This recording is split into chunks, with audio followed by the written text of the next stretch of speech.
12 times in our Torah, God wrote the importance of keeping the Sabbath. It's an eternal covenant between me and the nation of Israel.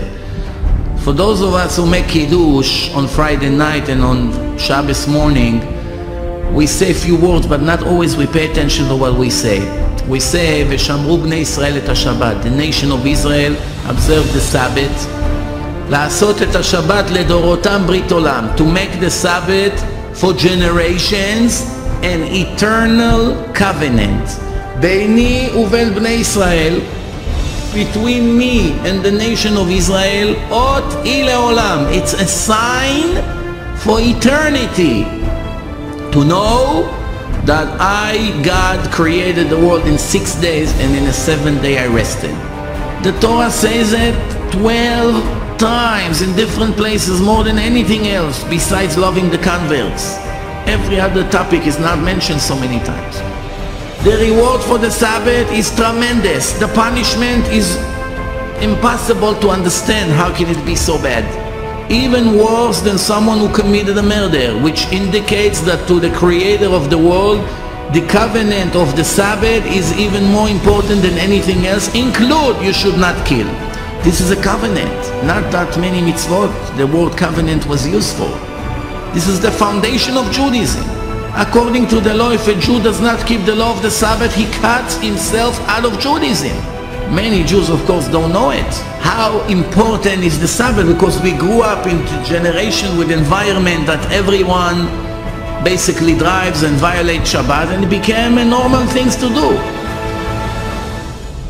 But that's the truth. You open Shulchan Aruch, the book of law. In 7 different places in the book of laws, the Jewish law, it says it. Mechalel Shabbat, someone who was violating the Sabbath, exclude himself from any holy ceremony of Judaism. Exclude himself from Judaism. And many other horrible things that I don't even want to use. My question to each one of us is, if you're honest with yourself, on a 1% chance there's poison in a cup you didn't drink. But you have to agree with me that there's much more than 1% chance that the Torah is divine. Much more. Everyone agree, even those who criticize the Torah all day and all night.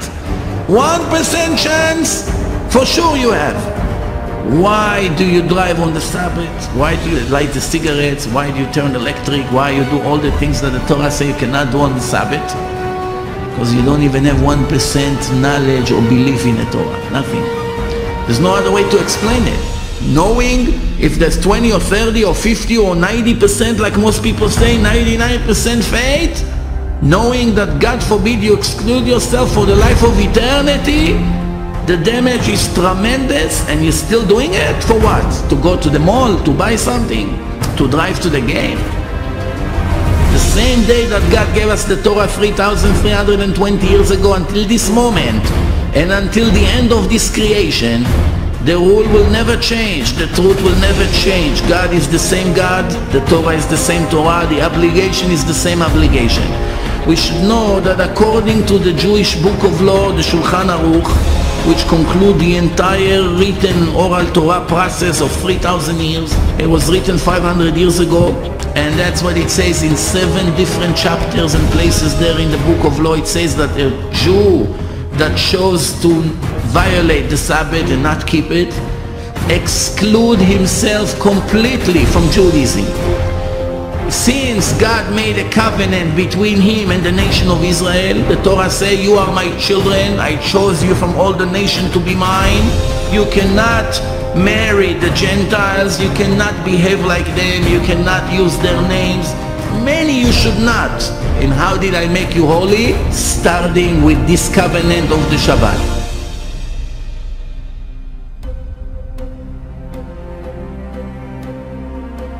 Shabbat in Hebrew has 3 letters, Shin, Bet and Taf. These 3 letters, if you look at them, it's abbreviation of 3 different mitzvot, 3 different commandments. Shin stands for Shabbat, Bet stands for Brit, circumcision, and Taf stands for Tefillin, put on the heart and the head every day. Those 3 commandments have something in common. From 613 laws that God gave the Jews to keep, The Gentiles have only 7 to keep, and if they keep it, they earn a ticket to the next life. Even though it's very limited as far as the reward, because the test was very easy. The Jews have a much harder job in this life, but the reward is tremendous. It's much higher than the Gentiles. But the most important thing that we have to understand, those 3 commandments have something in common. The Torah used the word ought. Ought means a sign, an agreement. For agreements you need 2 sides. One side is God, the second side is us. And God reaches arm to us, and what are we doing sometimes? We turn it down. We're not interested. We rather go to the mall on Shabbat or smoke cigarettes or do very foolish things sometimes. If a person would only know how much he's losing by violating these special holy days to God, he will never dare to do it in a million years, not even once. But the problem is that ignorance plays such a role here that Jews never read the Torah probably once in their life in this generation, most of them. They don't know what the Sabbath is. They don't believe that it's so critical. But the truth, as I said, is the same truth. If you are not educated, you're hurting yourself. Come and learn before it's, God forbid, will be too late.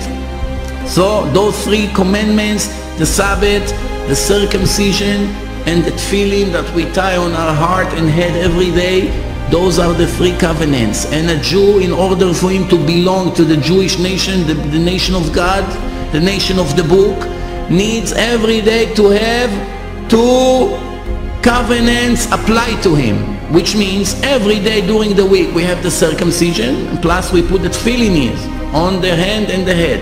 Those are the 2 signs. On the Sabbath, we don't put the tefillin on, we keep the Sabbath. So we have circumcision and the Sabbath. So together we always make sure we have 2 covenants on us. And if, God forbid, we will turn it down and will not keep our share in the agreement, the price is hard to bear. The Torah says that if the Jews would only know that the reward that they expected to get for every little commandments that they keep, they will run after that every second of their life. And I would like to conclude with one important statement that the Torah says. The Torah says that if you take all the pleasure of all the people, of all the generations of this entire physical world, of all the people combined, it will not be equal to the reward of one individual Jew in the next life. The original language, this is how it sounds. יפה שעה אחת של קורת רוח בעולם הבא מכל חיי העולם הזה. 1 hour of pleasure in the next life to the Jew is equal more than all this entire planet, this entire world combined of all the people together. Money, women, sports, vacation, pleasure, art, whatever you can think of all the people, billions of thousands of years, will not be equal to your reward if you're only going to do the right thing. And if you have doubts about what I say, I'm willing to challenge each one of you. Each one of you, contact me in person, in the lectures.